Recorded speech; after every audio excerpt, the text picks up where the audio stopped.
जय हिंद साथियों, एक बार फिर से आप सभी का वेलकम है आपके पसंदीदा YouTube channel job grade pay. Job grade जिस पे टाइम हो चुका है आपके द हिंदू एडिटोरियल शो का, जिसमें हम लोग द हिंदू का ऐसा एडिटोरियल पढ़ रहे हैं। इस आर्टिकल को मैं आप सबके लिए लेकर आ रहा हूँ जो आपके लिए बहुत इंपॉर्टेंट है। वहाँ से मिलने वाले जो वोकैब्स हैं, जो वर्ड्स हैं, आपके लिए बहुत इंपॉर्टेंट हैं। वो वोकैब्स आपको सीधे सीधे एग्जाम में देखने को मिलते हैं। ठीक है, साथ ही साथ हम उस पर ग्रामर का एप्लीकेशन भी देख रहे हैं कि कौन सा कॉन्सेप्ट हमने ग्रामर की क्लास में सीखा है। आपको ग्रामर का जो कॉन्सेप्ट पता है उसका एप्लीकेशन कैसे हमें सीखना है, तो वो हम इस आर्टिकल के थ्रू जो है आपको सिखा रहे हैं। तो आज फिर से मैं आप सबके सामने हूँ एक नए एडिटोरियल के साथ। ठीक है, बहुत शानदार एडिटोरियल है और उतने ही शानदार इस एडिटोरियल में आने वाले वर्ड्स हैं। तो इसलिए एडिटोरियल को बहुत ही ध्यान से पढ़ना है, हर एक वर्ड्स को बहुत ही ध्यान से पढ़ना है और हर एक वर्ड को आप लोग नोट डाउन जरूर कर लिया करें।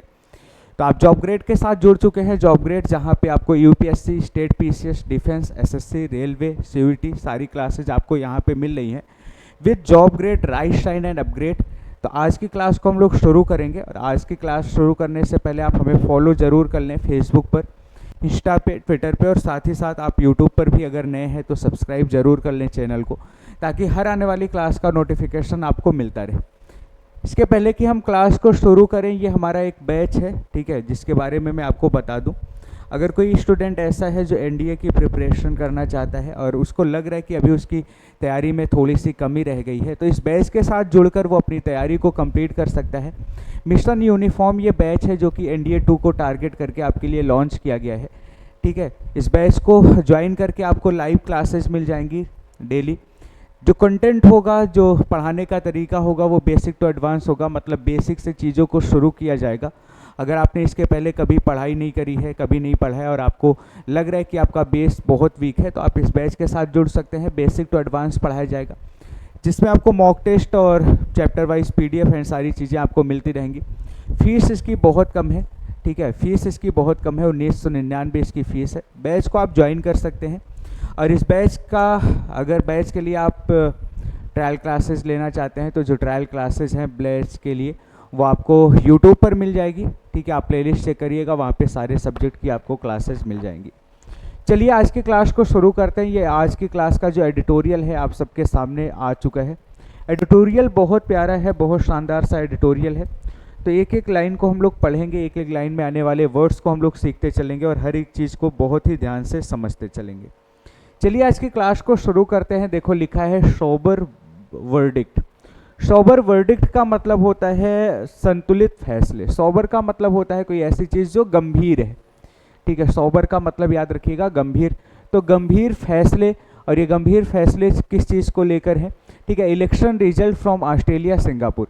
जो इलेक्शन रिजल्ट आया है, ठीक है, और कहाँ से? ऑस्ट्रेलिया और सिंगापुर से जो इलेक्शन, जो चुनाव के रिजल्ट आए हैं, उस पर जो सोबर वर्डिक्ट है उसके बारे में इस पे बात की गई है। मतलब जो गंभीर आपके फैसले हैं उस पर इस आर्टिकल में बात की गई है। चलिए आज के आर्टिकल को हम लोग शुरू करते हैं। आर्टिकल में लिखा क्या है? Voters across regions. जो वोटर्स हैं और कहाँ के वोटर्स हैं? पूरे रीजन्स, पूरे जो क्षेत्र के वोटर्स हैं। देखो अक्रॉस प्रेपोजिशन है, ये प्रेपोजिशन का ऑब्जेक्ट हो गया। ये वर्ब आई है, वर्ब का सब्जेक्ट कौन हो जाएगा? वोटर। सब्जेक्ट प्लूरल है और सब्जेक्ट प्लूरल है, इसलिए आने वाली वर्ब देखो प्लूरल लिखी। तो जो वोटर्स हैं, सारे रीजन्स के जो वोटर्स हैं, हैव बीन रिजेक्टिंग, वो क्या कर रहे हैं? रिजेक्ट कर रहे हैं। रिजेक्ट करने का मतलब आपको पता ही है, किसी चीज़ को क्या कर देना? इनकार कर देना। वो रिजेक्ट कर रहे हैं, किस चीज़ को रिजेक्ट कर रहे हैं? Trump type leaders. जो ट्रम्प टाइप के लीडर्स हैं, जो लीडर्स हैं, और किस टाइप के हैं? ट्रम्प टाइप के लीडर्स हैं, उनको जो वोटर्स हैं सारे रीजन्स के, वो क्या कर रहे हैं? सारे रीजन्स के जो वोटर्स हैं उनको इनकार कर रहे हैं, उनको रिजेक्ट कर रहे हैं। ठीक है, बात यहाँ तक समझ आ गई है? ठीक है, कोई भी शब्द अगर आपको ऐसा लगेगा कि वो वर्ड आपके लिए इंपॉर्टेंट है, नोट जरूर कर लीजिएगा। लास्ट में इससे रिलेटेड वर्ड्स भी हम लोग रिवीजन करते हैं ताकि वर्ड्स आपको क्लास में ही याद होते चले। फिर लिखा है द री इलेक्शन। देखो ये इलेक्शन जो है, री इलेक्शन की बात हो रही है, यानी दोबारा से जो चुनाव हुआ है, of the centre left labour party. देखो कैपिटल लेटर से लिखा है, मतलब पार्टी का नाम है। तो ये जो चुनाव हुआ है, ठीक है, और ये चुनाव हुआ कहाँ है? इन, देखो नाम के साथ क्या लगता है? इन लगता है, किसी भी देश के नाम के साथ। ठीक है, किसी भी जब प्लेस की बात होती है इनका यूज करते हैं, और ये दा आया है इस इलेक्शन के लिए। ठीक है, तो ये जो इलेक्शन हुआ है, और कैसा इलेक्शन हुआ है? ऑस्ट्रेलियन जर्नल जो इलेक्शन हुआ है, ठीक है, री इलेक्शन हुआ है ऑन सैटरडे। कब हुआ है? सैटरडे को हुआ है। किसी भी दिन के नाम के साथ हम प्रेपोजिशन ऑन का यूज़ करते हैं। तो ये सैटरडे वाले दिन जो ये इलेक्शन हुआ है, ठीक है, ये सैटरडे वाले जो दिन इलेक्शन हुआ है, ठीक है, is a shot in the arm. ये क्या है? एक बहुत ही बेहतरीन जीत है, बहुत ही बड़ा जो है अवसर है, ठीक है।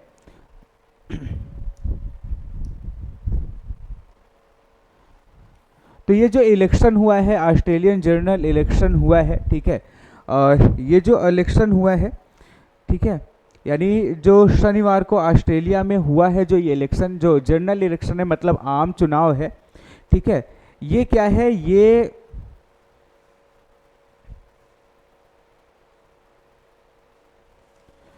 देखिए, ये जो आम चुनाव हुआ है, ठीक है, सैटरडे को, is a shot in the arm.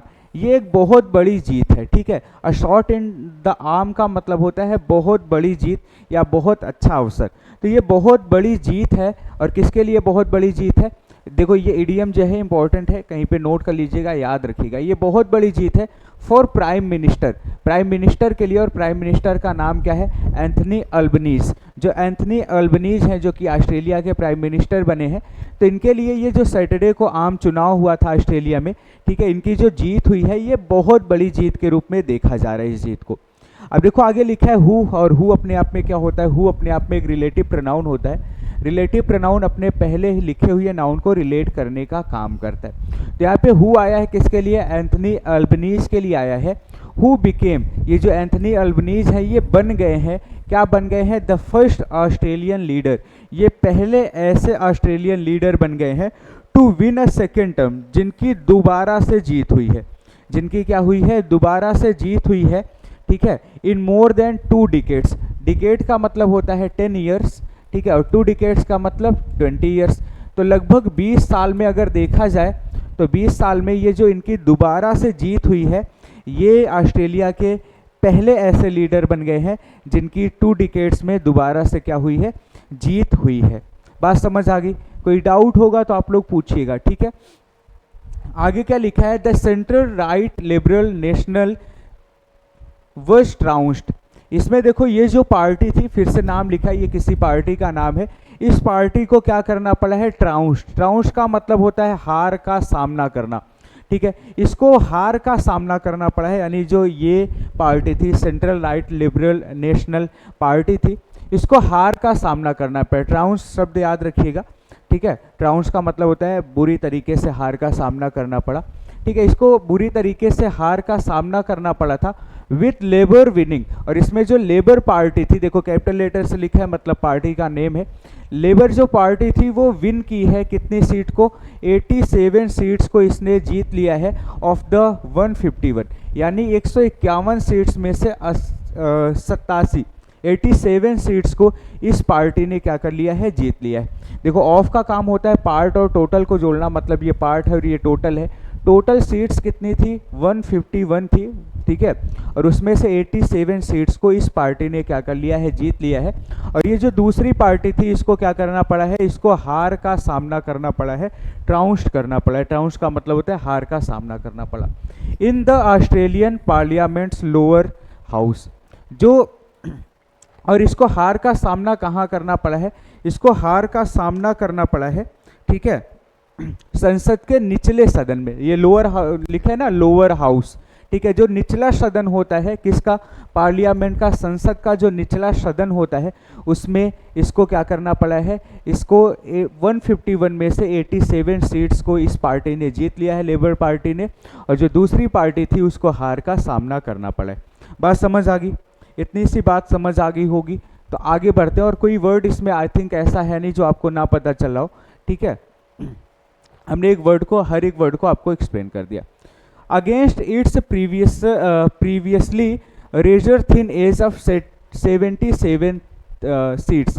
और अगर हम पिछले साल की बात करें, तो पिछले साल इसको केवल कितनी सीट्स मिली थी? 77 सीट्स ही मिली थी, ठीक है।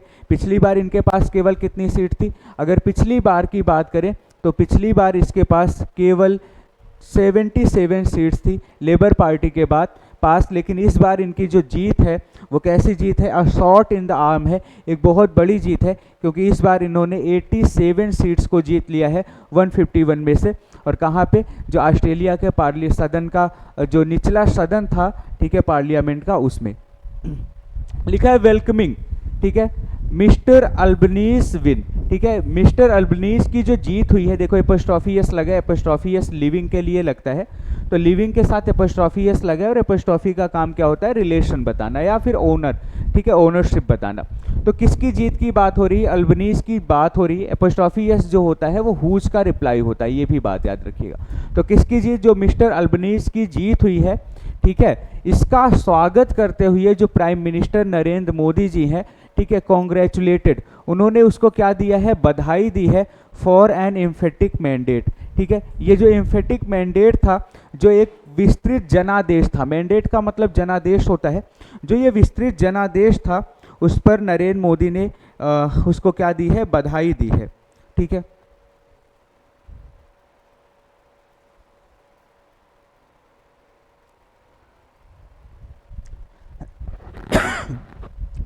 एंड और इसके साथ ही साथ कमिटमेंट, एक कमिटमेंट भी दिया है मोदी जी ने। क्या कमिटमेंट दिया है कि to take India Australian bilateral ties, जो इंडिया और ऑस्ट्रेलिया की, बाय का मतलब होता है दो, जो दो पक्षी नीतियां हैं, जो दो पक्षी टाइज हैं, ठीक है, and cooperation in Indo Pacific, और जो इंडो पैसिफिक का कोऑपरेशन है, समझौता है, उसको वो क्या करेंगे, फॉरवर्ड करेंगे। टेक फॉरवर्ड का मतलब होता है किसी चीज़ को आगे ले जाना। तो नरेंद्र मोदी जी ने इनको इनकी जीत पर बधाई दी है, और साथ ही साथ ये कमिटमेंट भी किया है कि जो इंडिया ऑस्ट्रेलिया का दो पक्षीय जो ये समझौता है और जो इंडो पैसिफिक कोऑपरेशन है, उसको वो क्या करेंगे, फॉरवर्ड करेंगे, मतलब आगे ले जाएंगे, आगे बढ़ाएंगे, ठीक है। इस बात का भी उन्होंने क्या किया है, कमिटमेंट किया है। आगे लिखा है both countries signed an early harvest partial FTA इन 2022, ठीक है। दोनों कंट्रीज ने, क्योंकि ये दोनों कंट्रीज हैं, ठीक है, इन्होंने क्या किया था, इन्होंने एक आंशिक, ठीक है, पार्शियल का मतलब क्या होता है, आंशिक, आंशिक जो है आर्थिक समझौते पर साइन किया था। यहाँ पे देखो साइन लिखा है, साइन से याद रखना, साइन अपने आप में वर्ब है जो कि ट्रांजिटिव वर्ब होती है, इसके साथ ऑन नहीं लगाते, ठीक है, प्रेपोजिशन का यूज नहीं करते। तो देखो इसके साथ कोई प्रेपोजिशन नहीं लगा है। तो ये जो दोनों कंट्रीज थी, इन्होंने आंशिक आर्थिक समझौते को साइन किया था, और किस ईयर में साइन किया था, 2022 में। ईयर के नाम के साथ हम हमेशा प्रेपोजिशन इन का यूज करते हैं, याद रखिएगा। ड्यूरेशन, अगर कोई टाइम है और ड्यूरेशन की बात हो रही है तो वहाँ पे इनका यूज़ करते हैं। तो 2022 ईयर का नेम है, ईयर के नेम के साथ हम हमेशा क्या यूज़ करते हैं, हमेशा इनका यूज़ करते हैं, ठीक है। तो साथ ही साथ इन्होंने साइन किया था, एक आंशिक आर्थिक समझौते को साइन किया था, और कब साइन किया था, 2022 में।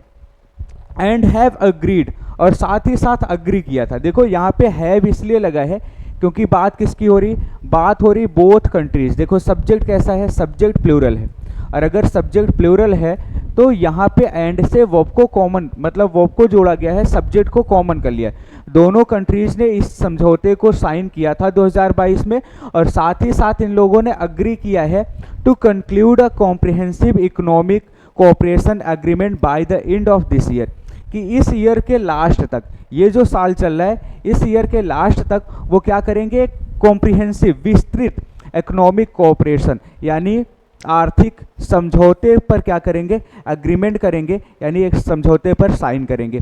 इस बात को कंक्लूड किया है किसने, नरेंद्र मोदी जी ने। यानी पिछले 2022 में उन्होंने ये समझौता जो है वो साइन किया था, ठीक है, और इस बात को भी अग्री किया है उन लोगों ने, ठीक है, इस बात को भी अग्री किया है नरेंद्र मोदी, दोनों कंट्रीज ने, कि वो कंक्लूड करेंगे। कंक्लूड करेंगे मतलब आगे ले जाएंगे, एक रिजल्ट के रूप में इसको देखेंगे, किस चीज़ को, इकोनॉमिक, कैसा इकोनॉमिक, कॉम्प्रिहेंसिव, कॉम्प्रिहेंसिव का मतलब विस्तृत, विस्तृत जो इकोनॉमिक कोऑपरेशन एग्रीमेंट है, और कब तक, bye the end of this year, इस साल के अंत तक। इंडिया विल होस्ट, इंडिया जो है वो क्या करेगा, होस्ट करेगा, होस्ट का मतलब होता है मेज़बानी करना। इंडिया जो है मेज़बानी करेगा the quad summit later this year, ठीक है, इस साल जो है इंडिया जो है वो मेज़बानी करेगा क्वाड शिखर सम्मेलन का। जो क्वाड शिखर सम्मेलन होगा, इस बार इसकी मेज़बानी कौन करेगा? इस बार इसकी मेज़बानी इंडिया करेगा, ये बात भी बताई गई है। ठीक है, और कब करेगा? तो लिखा है लेटर दिस ईयर, इसी साल करेगा। ठीक है, एंड मिस्टर अल्बनीज, और जो मिस्टर अल्बनीज हैं, इज एक्सपेक्टेड, ऐसा एक्सपेक्ट किया जा रहा है, to discuss closer cooperation on the trade, कि वो क्या करेंगे? डिस्कस करेंगे। किस चीज़ को डिस्कस करेंगे? देखो, डिस्कस को भी याद रखना, डिस्कस भी अपने आप में ट्रांजिटिव वर्ब होती है, तो इसके साथ भी कोई भी प्रेपोजिशन नहीं लगता। कई बार आपके एग्जाम में अबाउट लगा कर देता है, तो चाहे वो डिस्कस हो, चाहे डिस्क्राइब हो, चाहे एक्सप्लेन हो, इनके साथ अबाउट का यूज़ नहीं होता, ट्रांजिटिव वर्ब है, कोई भी प्रेपोजिशन नहीं लगता। तो ऐसा एक्सपेक्ट किया जा रहा है तो कि जो मिस्टर एल्बनीज है वो ट्रेड, व्यापार के कोऑपरेशन को डिस्कस करेंगे। साथ ही साथ रेजिलिएंट सप्लाई चेन्स, जो मजबूत सप्लाई चेन है, ठीक है, रेजिलिएंट का मतलब होता है मजबूत, जो मजबूत सप्लाई चेन है उसको डिस्कस करेंगे। And critical minerals and technology partnership, और जो टेक्नोलॉजी पार्टनरशिप है और जो क्रिटिकल मिनरल्स हैं, इन सब चीज़ों पर वो क्या करेंगे? इन सब चीज़ों पर ये जो है डिस्कस करेंगे। कौन डिस्कस करेंगे? जो ऑस्ट्रेलिया के प्राइम मिनिस्टर बने हैं एल्बनीज। ठीक है, आगे लिखा है द जियोपॉलिटिकल चेंज, जो जियोपॉलिटिकल चेंज हुआ है, ठीक है, जियोपॉलिटिकल जो चेंज हुआ है यानी भू राजनीतिक जो बदलाव हुआ है, रॉट वो लेकर आया है। रॉट का मतलब होता है किसी चीज़ को लेकर आना, बाय चाइना एंड यूएस। ठीक है, तो जो चाइना और यूएस में ये जो जियोपॉलिटिकल चेंज हुआ है, ये इस बात का सिग्नल देता है, किस बात का सिग्नल देता है? The need for Indo Pacific region countries to diversify their economic interest. ठीक है, कि जो कंट्रीज हैं, कौन सी कंट्रीज हैं? ठीक है, जो इंडो पैसिफिक रीजन की जो कंट्रीज हैं, ठीक है, जो देश हैं जो इंडो पैसिफिक रीजन में है, ठीक है, इनको ज़रूरत है, क्या ज़रूरत है? कि वो डाइवर्सिफाई करें, मतलब बदलाव लाएं। किस चीज़ में बदलाव लाएं? दियर इकोनॉमिक इंटरेस्ट में, अपने इकोनॉमिक इंटरेस्ट में क्या लाएं? बदलाव लाएं। ठीक है, यानी इनको अब विविध बनाना होगा। ठीक है, तो जो चीन और अमेरिका द्वारा किए गए जो भू राजनैतिक बदलाव हैं, ये इस बात को संकेत देते हैं कि इंडो पैसिफिक क्षेत्र में जितने भी देश हैं उसको अपने आर्थिक हितों में क्या लाना चाहिए? अपने आर्थिक इंटरेस्ट में, अपने आर्थिक हितों में किस चीज़ की ज़रूरत है? डाइवर्सिफाई की ज़रूरत है, बदलाव की ज़रूरत है। ये बात यहाँ पे हो रही है, और ऐसा इसलिए हो रहा है क्योंकि जो चाइना और यूएस में क्या हुआ है? जो पॉलिटिकल चेंज हुआ है, ये इस बात का सिग्नल दे रहा है, इस बात का संकेत दे रहा है कि जो इंडो पैसिफिक रीजन की जो कंट्रीज़ है उनको अपने इकोनॉमिक इंटरेस्ट में क्या लाने की ज़रूरत है? बदलाव लाने की ज़रूरत है। ठीक है, आगे लिखा है हिज री इलेक्शन, और इनका जो ये री इलेक्शन था कम्स डिस्पाइट अ रॉकी 3 ईयर टर्म। ठीक है, ये आया है, इनका जो री इलेक्शन था ये फिर से इसमें जीत इन्होंने हासिल करी है। यहाँ पे कम का मतलब जीत हासिल करने से है। डिस्पाइट, डिस्पाइट का मतलब होता है के बावजूद, याद रखिएगा, कई बार एग्जाम में क्वेश्चन पूछा है, डिस्पाइट के साथ ऑफ लगा देता है, तो डिस्पाइट के साथ ऑफ नहीं लगता, इंस्पाइट के साथ ऑफ लगता है। तो इसके बावजूद भी इनको री इलेक्शन में जीत मिली है।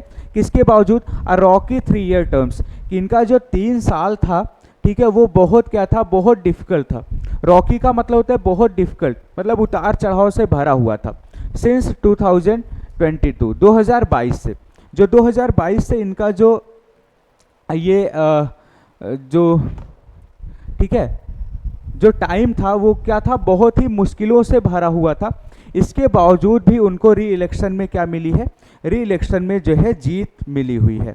ठीक है, और ये चुनौतियां कौन कौन सी थी? देखो, एज का मतलब होता है जैसे कि, ठीक है, ही फेस्ड लो रेटिंग, ठीक है, उनको लो रेटिंग मिली है, मतलब उनकी आलोचना की गई है, उन्होंने आलोचना को फेस किया है।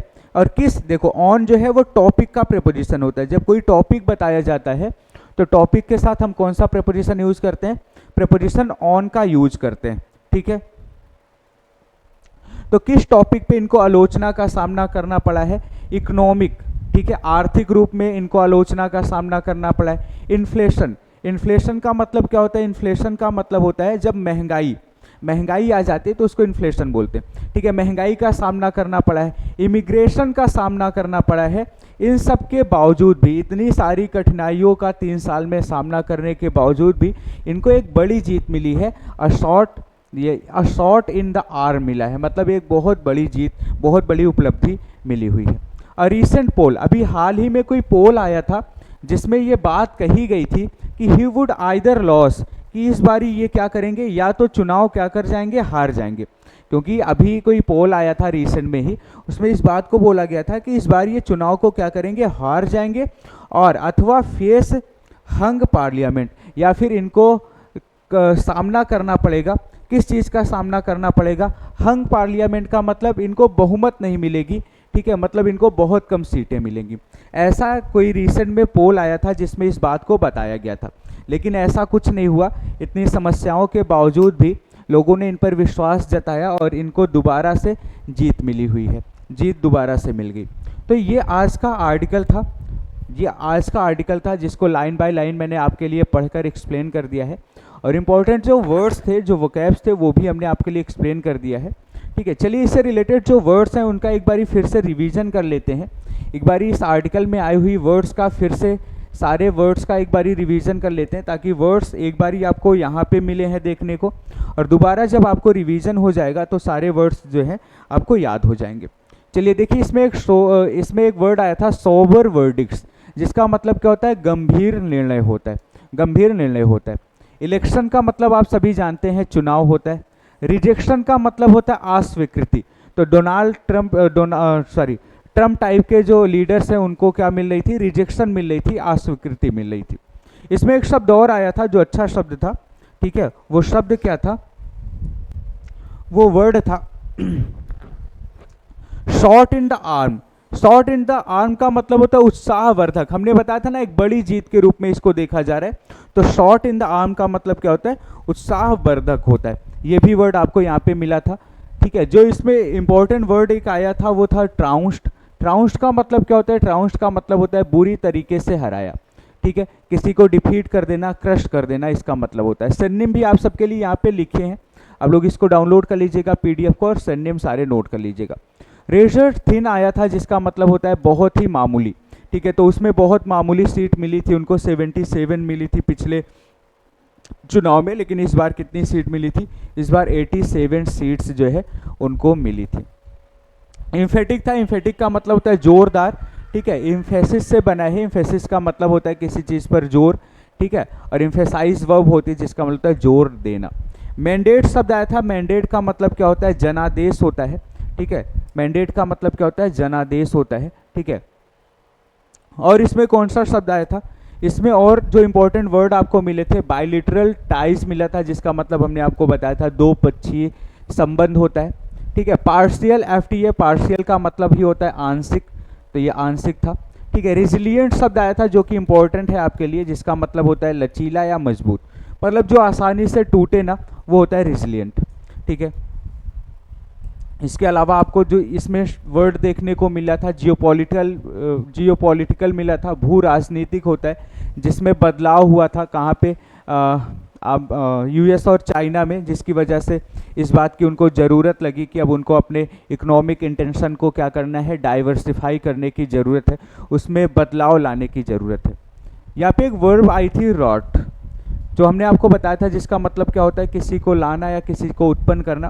और इसी वजह से, ठीक है, इसी वजह से ये चीज़ उत्पन्न हुई थी, ये सिग्नल लाया गया था, ये सिग्नल लोगों को मिला था कि अब उनको डाइवर्सिफाई करने की ज़रूरत है।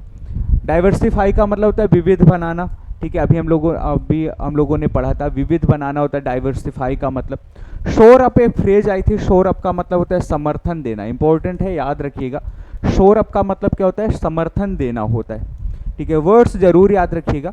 इसके अलावा कुछ यहाँ पे फ्रेजेज आपको मिली थी। ठीक है, जो फ्रेजेज आपके लिए इंपॉर्टेंट थी, जैसे फ्रेज क्या थी? पे हीड टू।